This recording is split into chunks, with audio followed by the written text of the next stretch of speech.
This is the On the Mark Wrestling Podcast. Kick back and hang with your hosts, Kayode, Lewis, and Joel. Let's mark out.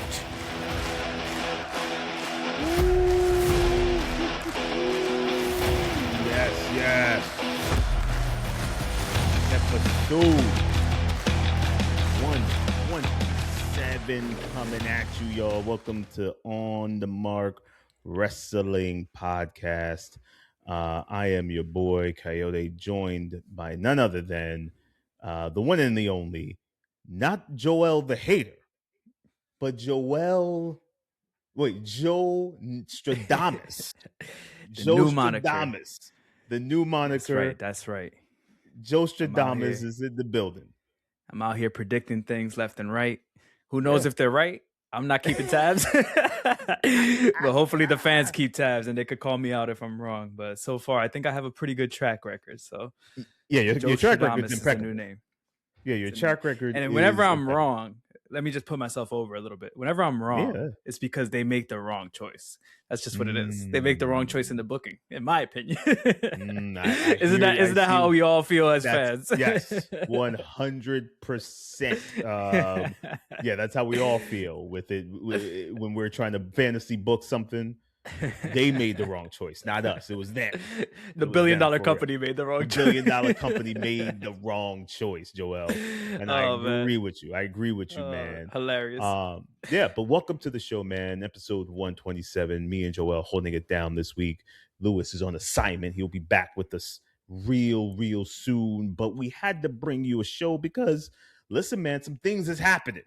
And Joel, we got to get into one of the big things first, my brother. We had some major breaking news. Major breaking news here, my friend. Yes, sir. Yes, sir. If you're listening or watching this, you probably have already heard, probably have already seen it. But we have some breaking news, man. The one and the only, and I want to make sure I get this graphic up. The one and the only, Chris Jericho. Chris Jericho is back in AEW, y'all. Give it up for Chris. Give it up for Chris, y'all. Where's my damn thing? Yeah, it's not even working. It's not even working right now. But yeah, Chris Jericho is back, and man, this was. You know, they're in Winnipeg, I believe, in Canada for AEW Dynamite. And Chris Jericho comes out. The music hits. The crowd is singing. Jericho looks like $1 billion. He looks like he stopped all the extracurricular activities in terms of, the champagne. He loves the champagne. Your boy looks like he's been working out, getting his nutrition on. He looks fantastic. Got a new graphic on the screen also.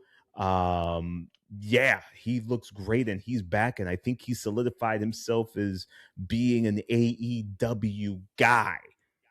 Joel, what was your thoughts, bro, when you saw Chris Jericho come down the aisle, baby? Yeah, it was a nice surprise, honestly. I mean, I'm a big Jericho fan going back to the 90s, right? So I'm always happy to see Jericho. I don't know where he fits in this current crop of AEW right now with so much talent that they have. They have a lot of main stars right now in the main title picture. You got Ospreay, you got Moxley, you got MJF, Omega. The list goes on. Brody King, Bandido, Andrade. Like they have a who's who of people that they could be at the top of the top of the card any given night. Mm-hmm. So I don't know where he fits in. I'm excited to see where he fits in. I'm a little cautious just because sometimes the Jericho universe tends to take over some of the show. But like you said, he's in the best shape that I've seen in a long time. I would say since he's joined AEW. Yep. He's in a really good shape. So he seems like he's ready for action. We'll see how he goes once he's in the ring and where they slot him in. But I'm excited. I mean, there was lots of rumors of him going to WWE, and turns out, no, he's sticking at AEW. He said, I'm home. That's the one.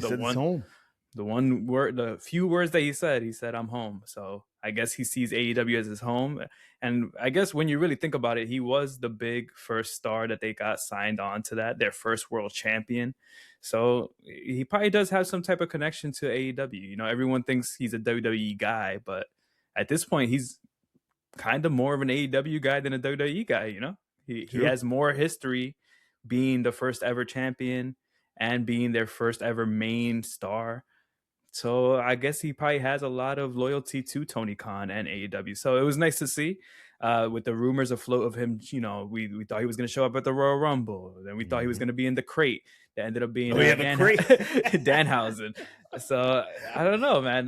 But like I said, though, I'm interested to see where he slots in. I don't want him to be pushed immediately to the top of the card because there's so many other people there. But we have All In coming up in a couple months, so you could have him have a big program with somebody. And at the end of the day, Jericho is one of the few people still left in this industry that creates headlines, gets people to switch over to channels, gets people to watch. So I understand the move from Tony Khan to bring him back in. So good stuff. I am very curious, Joel. Where, like you mentioned, where does he fit in right now? Like AEW a couple of years ago, a year ago even, you could have made an argument where Jericho was like, oh, we got Jericho back? Let's just put world title picture. Just put him in the program. We're going to shoot him to the moon. But with AEW being so hot right now, caliente, you know what I'm saying? I don't know what you do with him that makes sense. Now, in my opinion, I think you put Jericho in spots not to lose, but to kind of uplift, raise some eyeballs or get some eyeballs on some new talent, right? That they're trying to push. I don't think Jericho should be doing the job. I think he looks like he's in the best shape he's ever been. So I don't know if I want to utilize him in that way. But yeah, it's going to be very interesting to see what AEW does with Chris Jericho. And I love the fact that he just came out, walked around the ring, cheering, getting the crowd hyped up, said one word, "I'm home," 2 words, "I'm home," and bounced. That was it. Hey, sometimes less is more. And I think one thing that we have to realize too is he is a merch seller. So that's another thing that we might not see reflected on the product every day and every Wednesday and every Saturday. But those numbers behind the scenes, Tony Khan, he's a rich man for a reason. He's running those numbers. He knows what's going on. So I'm sure Jericho merch, there's going to be new Jericho merch available probably right now as we're speaking. Yeah, right.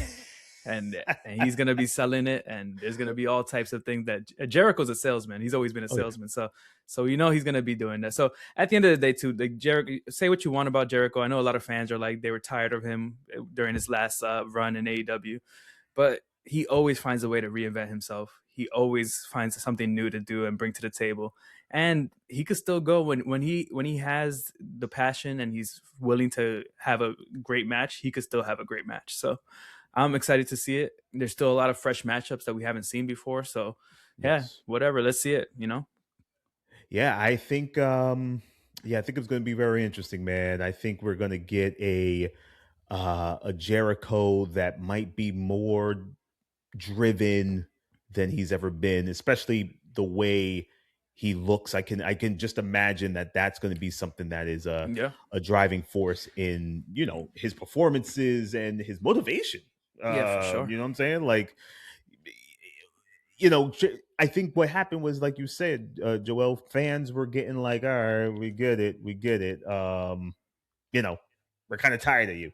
And there was nothing new going on with him, and there was nothing really compelling. And at that point, the company was also still in a stage where it was trying to find its voice and and know where it was going to go and who's going to be the top guy and all this stuff. It was just going through a growing pains, and I think it was good for Jericho to kind of step away for that year.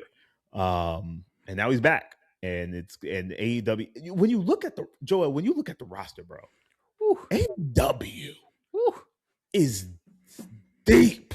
Like they got plug and plays everywhere on the men's side, on the women's side. Mercedes is not even back. We didn't even talk. Like, bro, Is it getting to the point where AEW has so much that people, even the bigger stars, some may get forgotten? Like, is it getting to that point? I mean, the good thing with AEW and Tony Khan's way of booking is that he does seem to cycle people in and out, which is something that I feel like WWE could do a little more, because there's like, even, everyone knows how I feel about Cody Rhodes on the show. But part of the reason is because we get so much of Cody Rhodes, we don't need, in my opinion, we don't need Cody Rhodes to be in the main picture at all times. Let someone else get a shine, switch it up, build multiple top stars so that when someone is missing, you could slot someone in and it doesn't feel like someone's missing. Perfect example, Toni Storm. We just spoke about her last week. She's going to be gone for the remainder of the year. That's what, according to all the sheets, according to everything, we still don't really know what's going on. But apparently Toni Storm is gone for the remainder of the year. And that would be a huge blow for any company. But they've done a great job of building a Tekla, building a Willow, building a Statlander, building a Mercedes. So now when Toni Storm is gone, yes, there's a hole missing there, but someone could slot right in. So same thing with AEW. Like, yeah, you do have a lot of stars. There's a lot of people that you need to book. But at the end of the day, you can cycle people in and out, and it makes everything feel fresh. So like someone like a Jericho returning now feels fresh because we have all these new guys at the top of the card. I want to see Jericho versus Kyle Fletcher. I want to see Jericho versus a Brody King. Like, these are new people that he's never really interacted with. And now you can slot him in there. And like you said, I think he must be motivated because he sees what everyone's saying. He sees that everybody's saying AEW's hot right now. So you're coming into a product that's very hot. So you have to be able to wrestle with the best. This is where the best wrestle. So it's best wrestle, baby. Jericho's in great shape, hopefully, and he's ready to take on that moniker as well. This is where the best wrestle. So let's see if he can still hold it down. Yeah, man. Let's see what happens, man. I'm excited to see what happens with Jericho. Maybe we'll get some Jericho action, or kind of get to know where he's going with it. Maybe at Dynasty. Dynasty is next week, I think. Yeah. Coming up soon. Yeah. Coming up soon. Maybe next week on Dynamite, or maybe even this Thursday or this weekend.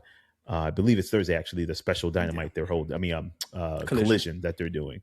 So the Jericho of it all, we will be watching here at On the Mark with Wrestling, my friend. But we got to talk about,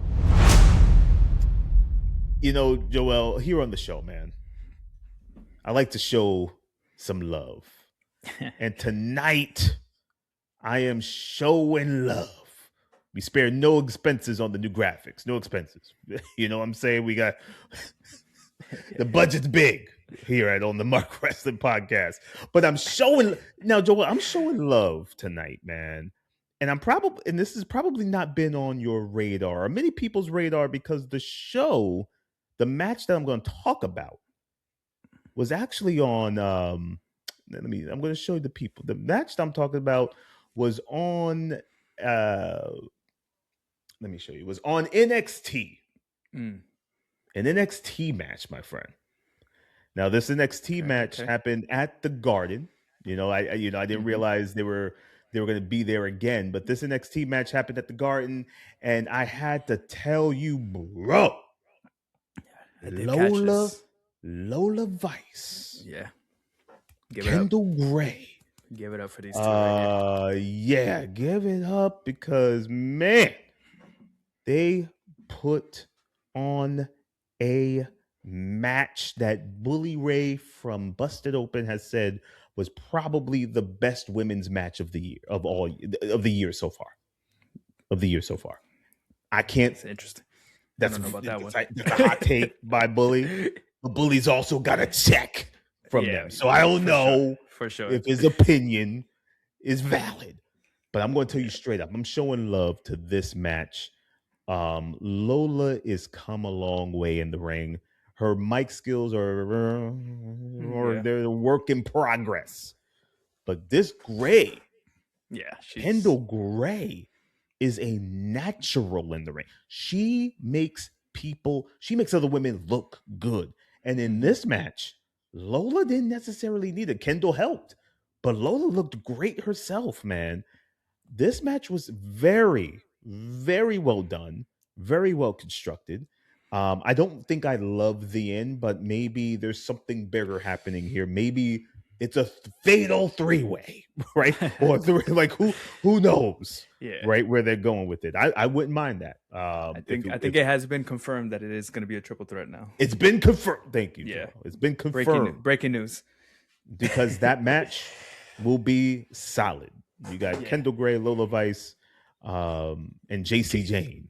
Yeah. That's a damn good match. And they have all come a long way.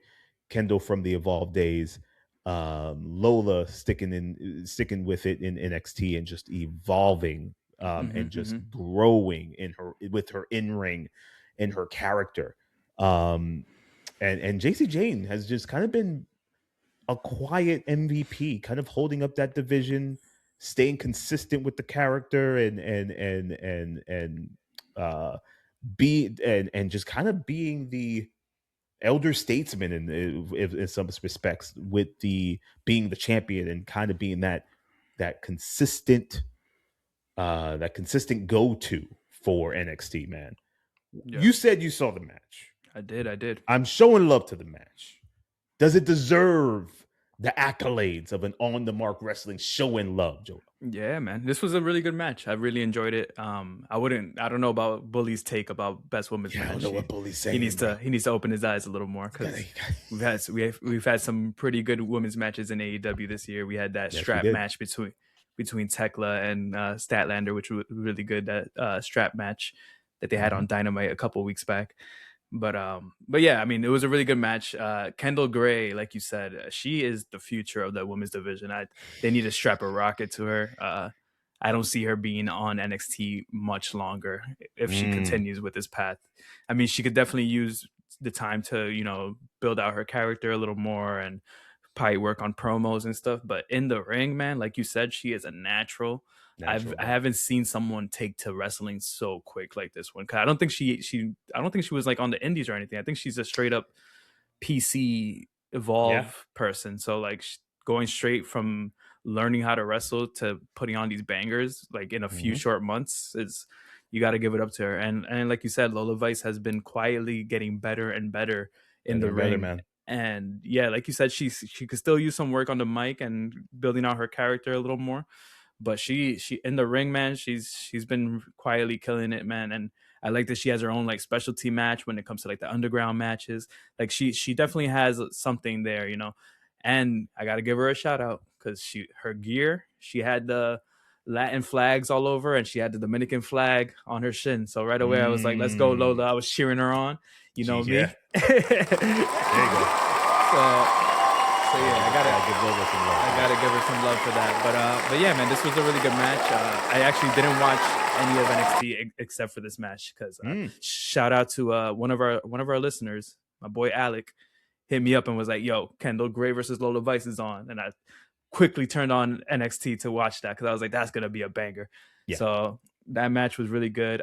The finish, it was interesting. The little tap out, 3 count, same time. Shawn Michaels, man, sometimes he be cooking, man. So you gotta let him.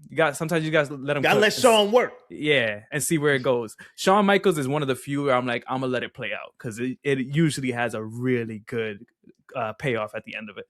Now the main roster, when it comes to that, I don't let it play out too often because so many times they let us down. At the end of the day, the meal ends up being bad at the end of the day. It's overcooked or it's undercooked or it's all over the place. He threw in too many ingredients. It's everywhere. But NXT and Shawn Michaels, baby, the way he be taking care of everybody on that show, it's going to land somewhere. We're going to have a triple threat now at Stand and Deliver, which should be another banger. And actually, here we go. Perfect prediction time for JoeStradamus. I predict. Run my graphic, Kayode. Hold on. Let me get this graphic. We didn't spare any expenses. No. Let me get on these graphics out here. Man, so because the JoeStradamus got something to say, and I got to get this graphic up. Hold on. The prediction of the week is coming. JoeStradamus is going to say. I got you right now. The JoeStradamus graphic. There you go, baby. What you about to say, bro? At the end of this NXT Stand and Deliver Women's Triple Threat match, we will be seeing Lola Vice as the new NXT Women's Champion. That is the JoeStradamus prediction of the week right there. Wow. After Lola Vice. Lola Vice is going to be the next NXT. I think it's time. I think it's time for JC to drop it. I think Lola Vice has been putting in the work long enough.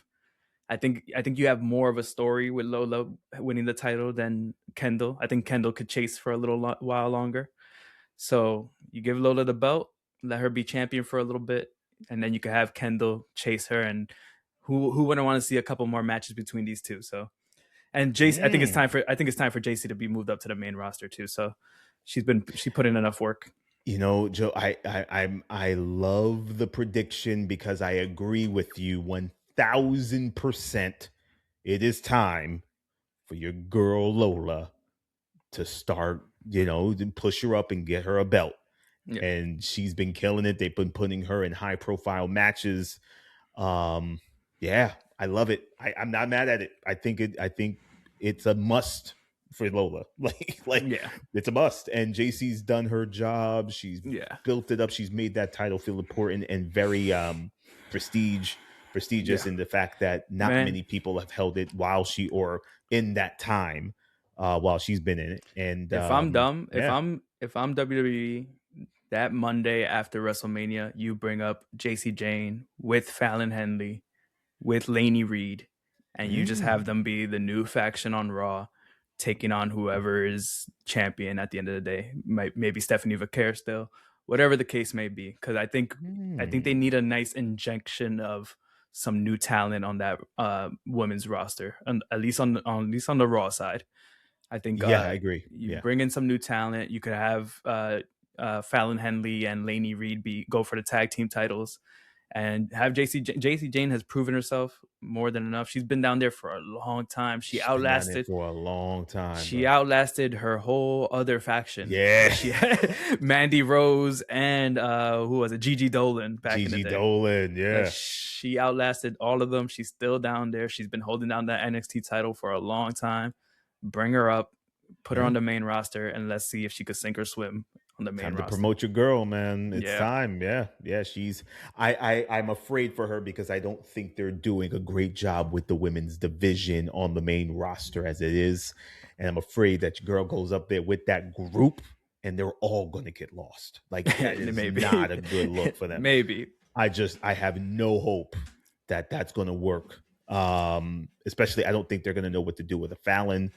I think, and Fallon is dope in all aspects, but she's great, and I just don't know if they have an idea of how to book her. They barely know how to book your boy. What's his now WWE name? He came over from AEW. Man, which one? Ricky Saints? Hobbs. Oh, Hobbs. Oh, bro, I forgot. What's his name? Case. What is that? Royce Keys, bro. I forgot he even existed, bro. Exactly. For him, and he's supposed to be a big prospect, let alone damn, bro. JC Jane and Fallon Henley, and I have no hope that WWE is going to know what to do with those ladies. But maybe stranger things have happened. Let's see. But I have no hope. But I would love to see them on that main roster. But we shall see. That's a JoeStradamus. That's a good one. You've heard it here first, folks, on the Mark Wrestling. Joel, we got to talk about something, man, because in a few weeks, we will be celebrating the WrestleMania 42 of it all, my friend. And so far, we got 12 matches for 2 nights. But here's the question for you, Joel. I'm not even going to look at this card because the card is okay. Like, it's not terrible. It's not great. Definitely you got possibilities of bangers, and then you got possibilities of like matches that could have just been on a SmackDown or Raw. 12 matches. Let me ask you the first question, Joel.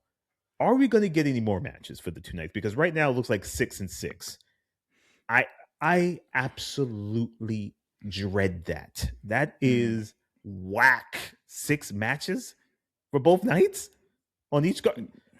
Give me 7. I'm good. Give me 7. I'm good. Yeah. And I think the match that's missing here Yes, the match that will probably definitely be on here that's missing is the Io Sky and Asuka match, Yeah. which will definitely happen.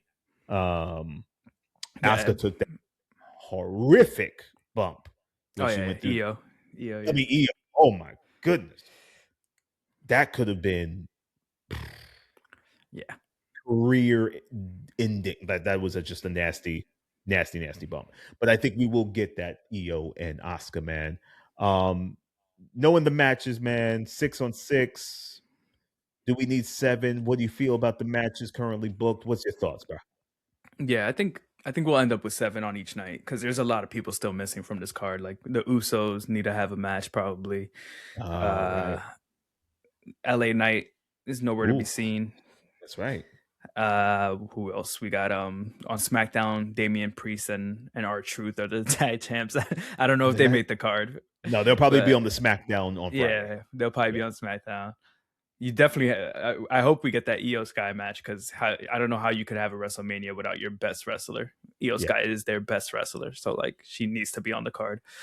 And then you got a lot of people that are missing, man. We got Tiffany Stratton, who was in a pretty high profile match last year against Charlotte, and now she's. I don't know if she makes the card. I don't know if Tiffany's making the card, but she said something about wanting to be in Hollywood, and that might have rubbed people some of the wrong way. I don't know. They might be sitting her out. Is she? This is a completely different question, but is she a case of too much too soon? Yes. They gave her way too much, and now it's like, what else do we do with her? I think that's what it feels like, right? Yes, way too much, way too soon.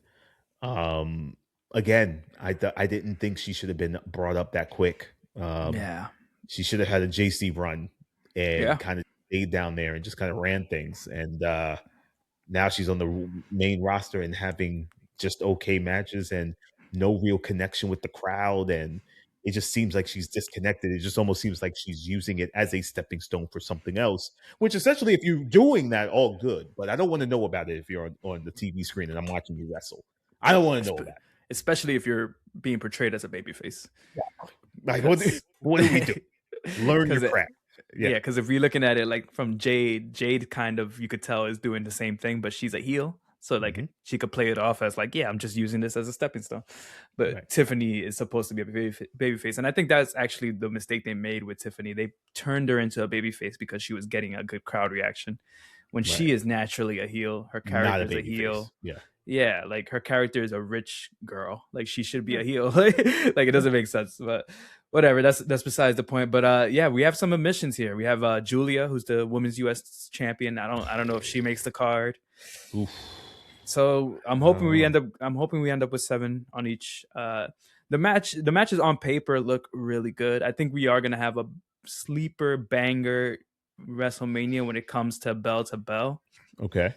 But any match specifically that will take the show? I mean, I think match quality wise. Well, see, that's a different question there. Because if I think the show stealer is going to be Oba versus Brock. The show stealer over Brock. Yeah, but do they get more than 5 minutes, Joe? Nah, and they shouldn't. And they shouldn't, because if they go more than 5, then I think people will be like, all right, this is like, I just want to see these guys beat the crap out of each other. I don't want to see like I'm a technical. Good with like a 10-minute good, like 10 minutes. I don't know, man. 10 minutes of suplexes. But we'll see. But I think funny enough, the show stealer when it comes to match quality is the match that they randomly booked this Monday. I think it's going to be Seth versus Gunther. You could tell this is a case of, I don't have anything for you, and I don't have anything for you. Both of your opponents are injured. What we had written on the board is not working anymore. Braun Breaker's not going to be back in time. Rey Mysterio is not going to be back in time. So we're just going to put these guys against each other and hope for the best. And honestly, with the 2 guys in that match, you're going to have a banger of a match. Oh, yeah. So I don't blame them for booking this. I wish they told more of a story. We only have 2 weeks left to WrestleMania, so I don't know how much of a story they could tell. But at the end of the day, the actual match will be a really good match. So I'm looking forward to Seth Rollins versus Gunther. I think that will be the show stealer when it comes to in-ring quality. Now, at the end of the day, none of these matches are going to even be close to what we see on AEW Dynasty the week before. No. So that is the thing that they do have going against them. Dynasty is literally the week before WrestleMania. And I know WrestleMania is going to get the headlines, but the actual in-ring wrestlers and performers are going to have to deal with the fact that they're going against some 5-star bangers that we saw the week before. And if I'm WWE and if I'm a WWE wrestler, you got to have some sense of pride. And you got to be like, I'm going to show out, because the conversation online, it might not be from most people, because most people, are WWE fans. It's the bigger show.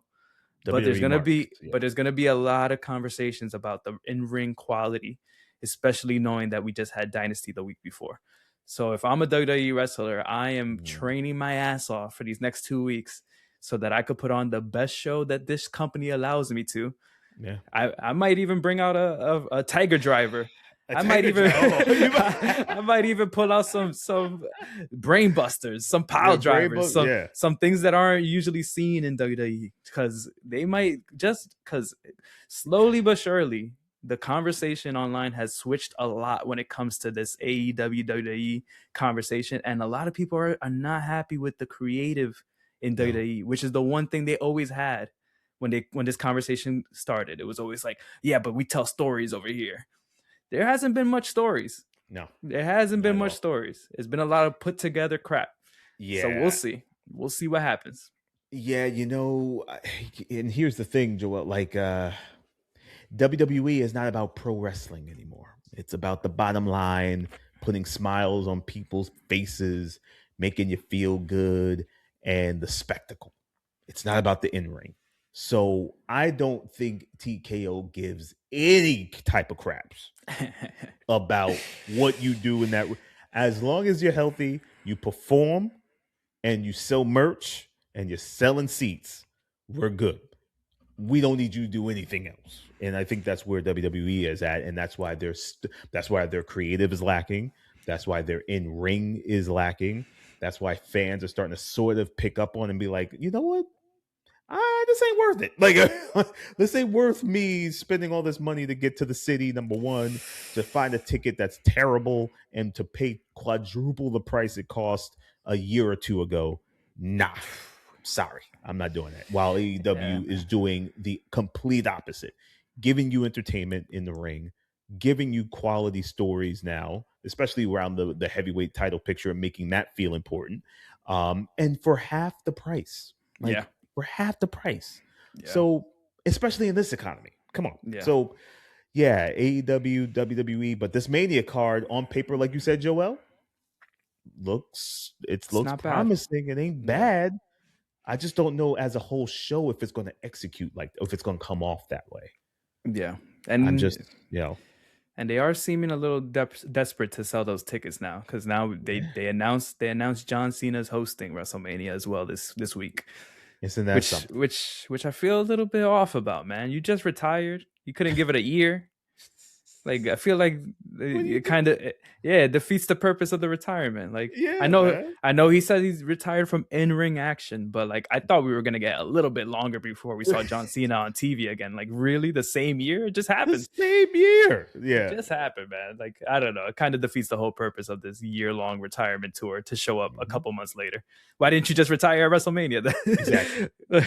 Exactly. It doesn't make any. I don't. And to be honest, man, I don't care about John Cena hosting WrestleMania. Like, who cares? He's going to be in a couple of backstage skits. He's going to maybe come to the ring and try to get the early pop. He'll probably open the show because it'll be free on ESPN 1 and 2. So he'll probably be the driving force to get people to buy ESPN. You know what I'm saying? Like, it just seems so like formulaic, corny, just like, who cares? Like, I don't care about John Cena hosting WrestleMania. Give me a real star. Like, give me somebody. give me somebody else. Like, wait. Be careful what you wish for, because they'll give you Jelly Roll, bro. They'll give you Jelly Roll. Right? And I love me some jelly, man. I love jelly. And I got quick off the topic. I gotta give Jelly some real props. Taking bumps, Too much Jelly Roll for me, bro. Four segments on Yes. SmackDown, bro. It's crazy how much they're throwing Jelly in front of us. But I will say Jelly is executing it well in terms of what he's given. I'll give him props for wanting to get in the ring and actually he had an actual match on SmackDown, which is crazy. Yes. I was not expecting that at all, and you could tell he's obviously a huge wrestling fan, so I do give him props for that. I respect him. But they got to slow down on the Jelly, man. I don't need 4 segments of Jelly. I don't need Jelly Roll involved in the main event either, man. Right. Like you got Cody and Randy. This is years of history. And they're fighting over Jelly Roll. What are we doing here, man? What are we doing here? You're right. You know what happens when you got too much jelly on like a piece of toast? It just spills over. It's messy. Too much, man. It's too much. You don't want it anymore. Nah. And now you're like, I'll get something. Exactly. You don't want all that jelly on the toast. It's got to be evenly spread. I'm sorry. It's got to be evenly spread on the toast. But we'll see, man. This Mania card shaping up. Maybe next week we'll find out more of who or what this card's gonna look like finalized. Get there. Joel, man, you know, here at On the Mark Wrestling Podcast, man, we try to get the people. We want to hear the people. We want to hear your voice. We want to hear what you got to say. And we got a great audio message from a fan who listens to the show. Yes, sir. And Joel, do you know this gentleman's name by any chance? I don't want to mess it up. Sir, this is my good friend Ben from overseas in London. You know, international listener. You know, on the mark over here. We're international. We're internationally known. Yes. Over here. You know, we blowing up all over the place. So shout out to Ben over in London. Yeah, good friend of mine. Well, Ben, thank you for this this question or this comment. Had us thinking, man. It had me thinking until the show tonight.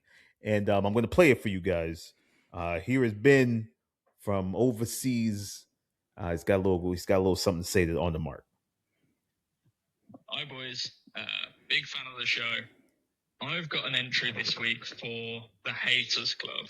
Kayode, you've had a few entries to the Haters Club over the last few weeks that have had bottle service and the sparklers and stuff like that. But this guy I'm about to induct into the club is the VIP. He is the guest of honor. Damn. He is none other than Danhausen. Danhausen. I can't stand Danhausen. I have no clue how he has gotten into WWE other than through his connections with Punk.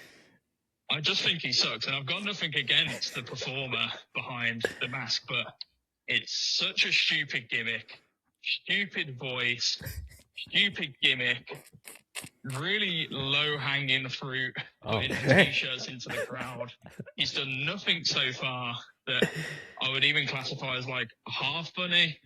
I just think he sucks, and I don't know why WWE have hired him. I think it's no coincidence that he's left AEW, who were in the absolute bin creatively, and then all of a sudden AEW on the hottest streak. He's joined WWE, and they are in the bin creatively as well. I don't think he could sell out a Portaloo. Wow. I think the reaction in Chicago really told you what people think, basically without them piping in background noise. And this is the thing, I've heard from the IWC that, no, you've just got to give him some time. You haven't seen him in AEW. Oh, I watched him in AEW, and he was just as bad then. I find his gimmick just anti-comedy. Anti-comedy. And I've just sort of had enough of people just saying, oh, he's a comedy wrestler without him being funny. Keen to hear your thoughts, boys, because I don't know if it's just me being a hater, or I don't know if you boys feel like this as well. All the best. Wow. Wow. A hell of a message. A fan has inducted Danhausen himself into the Haters Club VIP service. Damn. Joel, now here's the real question. I'm going to throw it to you, my friend. Is Danhausen in the Haters Club? B, if so, is he VIP like this call is? This call, he went off on Dan. He went off. He went as far as to say he hates everything about him, basically. Damn. Everything. What's your thoughts on Danhausen, man? And is he in the haters club? Wow. First of all, I gotta shout out Ben, because in the true spirit of the hater club, that was some genuine hate. Epic. That was that was hate. That was hate from inside the soul right there. He ain't want nothing to do with Danhausen. Yeah, we gotta give it. Shout out to Ben, man. Oh, epic rant on Danhausen. Epic. And I respect it. See, I don't know, man. Danhausen, I think we could put him in the hater club for now. Oh, but I think what's happening in this new stage of my life that I've kind of given up the hater moniker. I've let that go, and Kayode has taken great place in inducting people weekly nowadays. Weekly. and now we got the fans doing it as well. But I think I've realized that WWE is a way different beast than whatever we thought it was, right? Like now, like you mentioned in the previous segment, they are all about selling commercials, selling t-shirts, selling ad space on the ring mat, ad space on the tables, ad space wherever you can find it. There's ad space that they're trying to sell. So I understand Danhausen from that sense. I understand that he is a comedy act that is going to be able to go mainstream and go viral and have those moments that are going to be like, oh, who's this guy? He's funny. It's almost like a Joe Hendry as well. Like they're like these comedy act, these like meme wrestlers that they're kind of just there to make you laugh, I guess, if you find it funny, if you find the style of comedy funny. And I think for that, Danhausen works.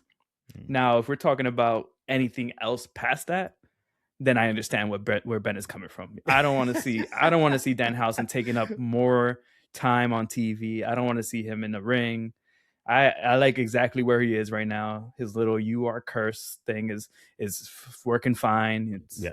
It's allowing them to tell these stories of like, oh, Dom Mysterio lost the IC title because he's cursed or whatever. Like it's a little funny thing that fans could stick to and laugh about and stuff. It's like a little insider joke, which is fine for that. But I do have to agree with the fact that it's not everyone's style of comedy. So Ben, you're completely in your own right to say this is not funny. And it might be something from the fact that he is over in the UK where they have a different style of comedy as well. And so it might not be as funny to him as it might be to the average American fan. I personally don't really get the whole Danhausen thing. I don't think it's like for me, but at the same time, I'm not going to be a hater about it because I know not everything's for me. But that is my new lover take, Joey the lover over here. I don't have the hate in me anymore, man. I lost it. I mean, I hear you, man. I don't get the Danhausen thing. I don't want to see him in the ring doing anything physical at all. I think his role is backstage, being funny, doing these little, vignettes and the skits and all these backstage promos, and maybe doing something with the kids and having a cute little t-shirt or teddy bear that he throws out to a kid during WrestleMania and says, "Oh, you're cursed," and all that stuff. Like, all this.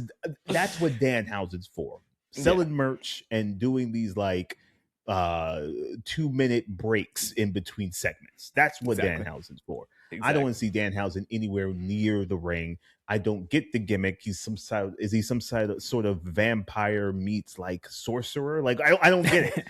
I don't get the Danhausen thing. I don't understand it. AEW didn't understand it clearly, and that's why they pretty much didn't really utilize him much. And when he was in the ring, it was just awkward, and he was just not entertaining in that sense. So I agree with the caller. I agree 100%. He's in the haters club. But I won't give him VIP service. You know why? Because, actually, I take that back. Oh, shit. Maybe not VIP. Okay? Maybe not VIP. but I'll give him one lower. I'll give him one free drink at the bar. One free drink, Joel. He ain't getting bottle service. He ain't getting bottle service. That's for the highest of the high of the hater. That's for the AJ Lees. That's for the AJ Lees. That's who gets that. Danhausen, he'll get a free drink. He'll get a free and I drink give him the bar, free drink because he's proving to be a little more useful than an AJ at some point in this case. In pushing certain types of storylines, bringing the comedy that WWE was sort of missing that is actually decent in some aspect. But again, is it necessary? No. Do they need him? No. It's just, let's see how he does with the merch sales. That'll tell us right there. If he's selling merch, your boy ain't going nowhere. He might end up in the Hall of Fame for merch sales. Who knows? I do wonder, like, how much legs does this have, right? Like, how long do they do this before the crowd starts like, all right, we get it. You're cursed. Not long. And you know what it is, Joel? It's the same effect that what I was thinking is, how long am I going to look at this giant Nick Aldis pretend to be a GM when he's really a wrestler, clearly training, and is not hurt? Who are you fooling? This only could last so long, and I think we're going to see this quickly deteriorate. Nick Aldis reminds me of like the Superman cartoon when Clark Kent would be wearing a suit and like everybody around him is like super small. Yeah. And nobody realizes that he's Superman. Like, come on, bro. No one questioned Clark. He's like Clark the only jack dude in the whole cartoon. Clark clearly looks like he benches 300, and he's a news reporter, and no one's like, damn, Clark, that's what kind of creatine are you taking? Like, no one's asked that. Like, no one's asked that. Like, very good point, Joel. Very good Nick point. Aldis, bro. That's Nick Aldis.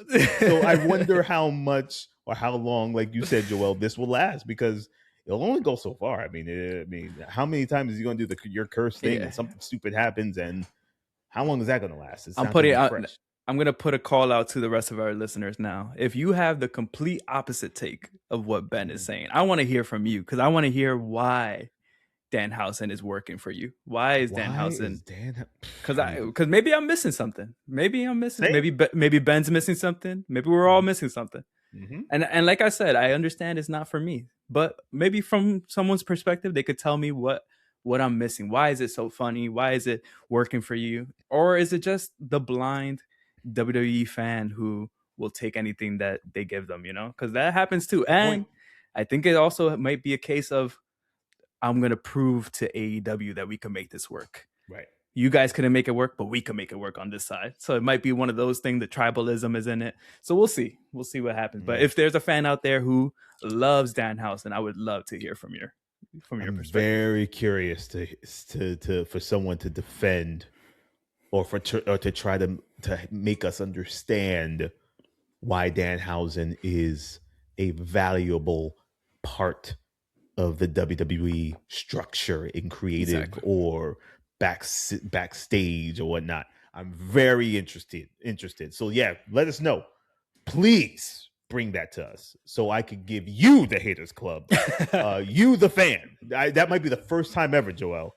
I give VIP service, a listener, the VIP service of the Haters Club. First time ever.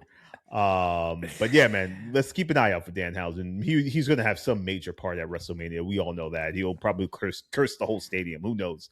But we'll see what happens in those developments. Thank you again for that call. That was a great call. And if you want to send some in, man, send us audio messages, YouTube page or Instagram page. That might be the easiest in terms of us really getting back to you and having your stuff on the pod so we could talk about it.